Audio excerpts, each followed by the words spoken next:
үнийн өсөлт тэгээ одоо бензин өсгөөр л одоо бүх юм дагаа нэмэгдчихэд шүү дээ. Тэгэхээр энэ тал дээр жоохон анхаарч иргэдтэй жоохон хайртай баймаар байна.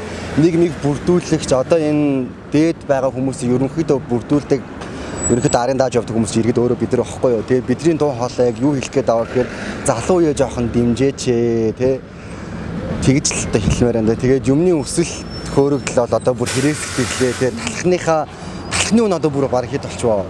Тэгээд юмны үнийг жоохон бүр арай л амар нэмээд байна. Тэгээд энэ одоо бас энэ татвар төлөгчтэй байна тий. Бид нар ч бас бүгд л адилхан татвар төлж байгаа шүү. Тэгэхээр татварын үн мөн бас жоохон арай бүр хэрэгс хитэрлээ. Тэгэхээр жоохон тэг идэж уусан ч гэсэн жоохон баг идэж уумаар байна л гэж хэлээ да. Одоогийн нийгэм бол юу вэ штэ одоо ялангуяа одоо сүүлийн үе нөө жинзигээ гарч ирсэн байгаа штэ тий.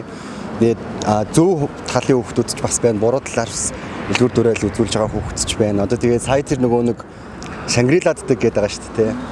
Тэр бас нэг хэсэг бас айгүй шуугууллаа. Тэгээд ерөнхийдөө бол дүүнэртэй хандаж хэлгээд ер нь жоохон ирээдүйтэй тий алсыг харсан тиймэрхүү байхгүй болол одоо ингээд бидний үлдээж байгаа нийгэм тэгээд бас дахиад жинзигийн үлдээж байгаа нийгэм гээд артаа ингээд үе үе ингээд үлдээгээ явдаг болохоор ерөнхийдөө бол юу байгаад байна. Айгу бараан байгаад байна.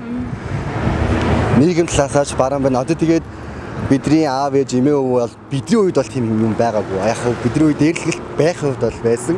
Гэхдээ одоо бол бүр арай л хэрэгсэлтэй байгаа байхгүй юу. Тэгэхээр ерөнхийдөө бол дээрлэхэлтэйг ер нь бол мартаасай. Ерөнхийдөө бол нэг нэгэндээ гоё үлгэр дуурайл болж